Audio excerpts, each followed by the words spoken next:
with Putin in front of the world.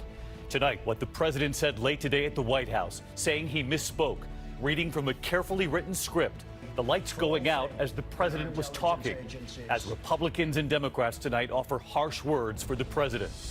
Also at this hour, the severe weather in the east, the rare funnel cloud over New York City, flash flooding up and down the coast, the rescues in Arlington, Virginia. Dozens rescued from stranded vehicles and more than 1,500 flights canceled. Ginger Z is standing by. The investigation tonight, this video, police in pursuit opening fire through the windshield while the chase occurs down a busy street. The alleged killer, 3 murders in a matter of days, the manhunt, and now the new development at this hour. The explosion at an American gas plant, families within 5 miles tonight being evacuated. And your money with Amazon Prime Day here, the final hours. And now the deals from Amazon's competitors. How you can take advantage of the moment to save big. This is ABC World News Tonight with David Muir. Good evening, and we are just back from Helsinki. Great to have you with us tonight, and we begin tonight with the president trying to fix what was done on the world stage. Standing there with Vladimir Putin, it was that moment when he was asked who he believes, Russia or his own U.S. intelligence agencies. The president appearing to side with Putin. It was a remarkable moment for the world to witness. Well, today, the president sat down saying, I realize there is some need for clarification. With a carefully scripted statement, the lights going out there in the middle of it, the president saying he misspoke and that he has full faith in his intelligence agencies, making light of the moment the lights went out.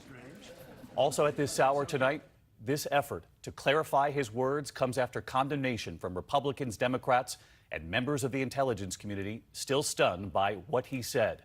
ABC's chief White House correspondent Jonathan Karl leading us off tonight from the White House. Reeling from a torrent of criticism after his disastrous press conference in Helsinki, President Trump came before the cameras today with a carefully scripted attempt to control the damage.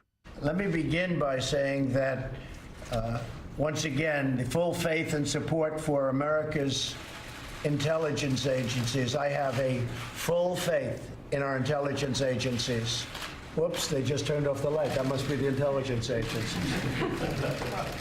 There it goes. Okay. You guys okay? Good. That was strange, but that's okay. Then he did something he almost never does. Clutching his prepared remarks, he said he misspoke when he answered this question. President Putin denied having anything to do with the election interference in 2016. Every U.S. intelligence agency has concluded that Russia did. Who do you believe? My people came to me, Dan Coates came to me, and some others. They said they think it's Russia. I have President Putin. He just said it's not Russia. I will say this, I don't see any reason why it would be. Today, a clarification. In a key sentence in my remarks, I said the word would instead of wouldn't. The sentence should have been, I don't see any reason why I wouldn't, or why it wouldn't be Russia. So, just to repeat it, I said the word would instead of wouldn't. The sentence should have been, I don't see any reason why it wouldn't be Russia. I think that probably clarifies things pretty good by itself. But he still didn't explain why he expressed such confidence in Putin's denials. I have great confidence in my intelligence people, but I will tell you that President Putin was extremely strong and powerful in his denial today. Today, he said he accepts the intelligence community's conclusion on Russian interference. But then he seemed to take it back, saying it could have been others as well. I accept our intelligence community's conclusion that Russia's meddling in the 2016 election took place. Could be other people also. There's a lot of people out there. There was no collusion at all. That last line on collusion, the president wrote himself in his own handwriting. All right, so let's get right to John Karl with us live again tonight from the White House. And John, this is a president who, as you know, revels in looking tough on the world stage. And in just the last week, we all remember he criticized British Prime Minister Theresa May in the hours before his visit, saying he would have done better on Brexit, that she didn't listen to him. He lashed out at the NATO alliance, the first fight at that opening breakfast. He wanted the countries to pay more. And criticizing Germany's Angela Merkel for allowing Germany to, quote, become captive to Russia. So, John, if he revels in putting leaders in their place, if you will, even allies, Why not take advantage on the world stage to do the same with Vladimir Putin? Well, the president's explanation for that is that he believes it is absolutely essential to have a good relationship with the world's only other major nuclear power. But let me tell you, David, the president's reluctance or refusal to take Putin on directly over election meddling or really anything else while he was in Helsinki has been roundly criticized by members of Congress, congressional leaders, and not just Democrats, Republicans as well. All right, we're going to continue on that front. John Carl leading us off. John, thanks. The president's reversal came after near universal outrage after what he said about America's intelligence community, including his own party. ABC's Kara Phillips on that front tonight. On Capitol Hill tonight, Democrats denouncing President Trump's attempt at post-summit damage control. I don't accept the president's comments today. If he wanted to make those comments, he should have had the strength to make them in front of Vladimir Putin. Top Republicans soundly rejecting the president's effort to befriend Putin. Majority Leader Mitch McConnell blunt, saying the European Union is our friend. Russia is not. I think the Russians need to know that there are a lot of us who fully understand what happened in 2016, and it really better not happen again in 2018.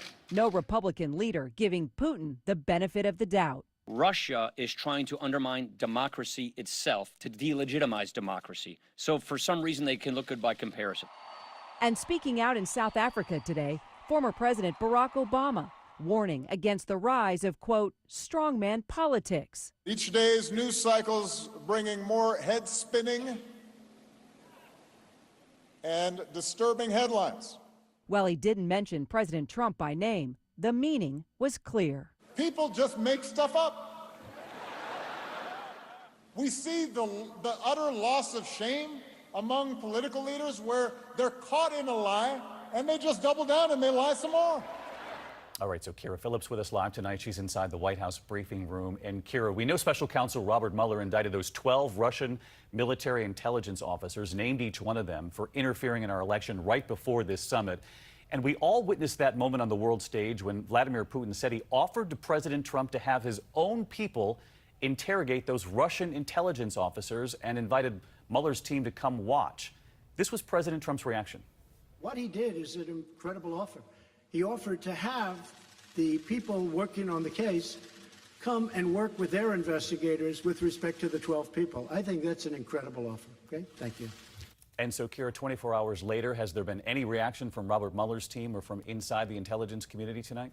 Well, we called Mueller's team, and not surprisingly, we got a no comment. But sources telling ABC News tonight, the Justice Department, David, thinks that idea is laughable. Kara Phillips with us tonight as well. Kara, thanks as always. And after that bombshell indictment of 12 Russians for election meddling, a new statement tonight about the threat to the nation's voting systems state by state. The National Association of Secretaries of State now saying, quote, we assume Russia's campaign targeted all 50 states.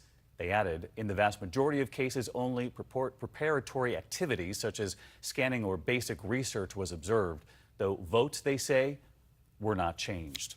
We're going to move on tonight to the severe storms in the east at this hour. The travel chaos underway. 40 million Americans in the storm zone tonight, from Maryland all the way up to Maine. Dark clouds moving in over Fitchburg, Massachusetts, all the way up the I-95 corridor, just in time for the evening commute. Heavy rain triggering flash floods and rescues tonight, and ground stops at airports canceling more than 1,500 flights and growing. Here's ABC's Gio Benitez. Tonight, the powerful line of storms slamming the Northeast at the height of the evening commute. It's the drenching downpours that has just been unbelievable. And, you know, the atmosphere is so soupy, so juicy, and it's just being wrung out by this cold front right here. Major roadways like the FDR Drive in New York City engulfed. More than 20 cars stranded on the George Washington Parkway, water up to the doors. First responders using boats to rescue more than 40 people, including this family. Rain drenching the field at Nationals Park, site of tonight's All-Star game. In New England, cars crawling through flooded streets in Framingham, Oxford, and Worcester, Massachusetts. Up to 3 inches of rain in an hour, turning subways into water parks from New York to D.C. Manhole covers rattling in D.C. and Arlington. The storms packed with dangerous lightning lighting up the Capitol. And back in New York, a rare sight, this funnel cloud spotted on New York's skyline. The storms forcing ground stops at multiple airports, more than 1,500 flights canceled and 4,000 delayed.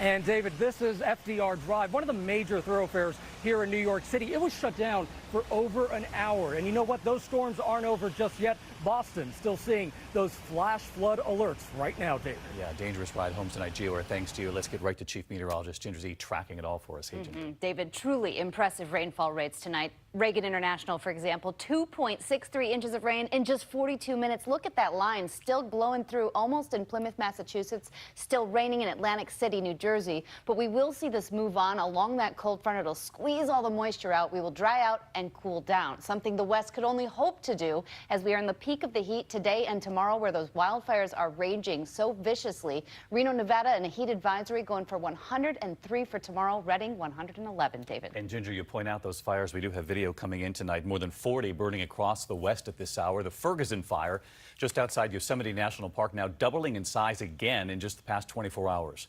Helicopters have been able to make water drops now that the hazy skies have cleared. The body of a fallen firefighter has now been recovered, carried out. Firefighters and local residents there lining up to pay their respects.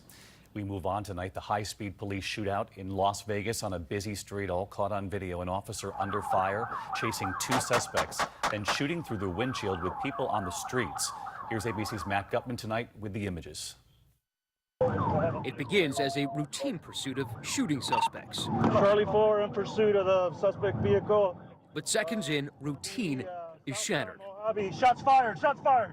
Veteran Las Vegas police officer William Umana is under fire. Shots fired, shots fired. Two suspects in that SUV blast away. 34 total shots. Shots fired again. The officer gunning it and advising others to stay back. Umana unholstering his gun. First, it's in his left hand, then he reconsiders, then aims and fires through the windshield. The exchange of fire in broad daylight on a city street. Another salvo, both hands on the weapon, neither on the wheel. The driver is wounded, the SUV rolling into an elementary school. One of the suspects runs. Get down! The officer reloads and unloads again, killing the driver. The other suspect who bolted survived, charged with murder for that earlier shooting before the chase. So let's get to Matt Gutman with us live tonight. And Matt, we know that bystanders were not hit, obviously, but we do understand there is an investigation into how this all played out. That's right, David. It's part of a routine officer-involved investigation. Now, the department itself says it is within policy for an officer to fire on another vehicle from his vehicle if he believes that another officer or a civilian's life seems to be in jeopardy. And in this case, that does seem to be the case, David. Matt Gutman with us. Thank you, Matt. We are learning more tonight about a story we first reported last night here. The FBI's arrest of a Russian woman here in the U.S., charging her with being a Kremlin agent conspiring to influence American politics. The self-professed gun rights advocate is now accused of trying to set up, quote, back-channel communications with American politicians. And it was at one NRA meeting that she met Donald Trump Jr. Here's ABC's Chief Justice correspondent Pierre Thomas on that. Tonight, federal prosecutors indicting Maria Butina, a 29-year-old Russian gun rights advocate, accusing her of trying to infiltrate and undermine the American political system. The FBI claims Butina has been cozying up to U.S. politicians and political candidates and top officials of the NRA to secretly advance the interests of the Russian Federation. She's seen here taking pictures with presidential hopefuls like Scott Walker and Bobby Jindal, and according to sources, briefly met with Donald Trump Jr.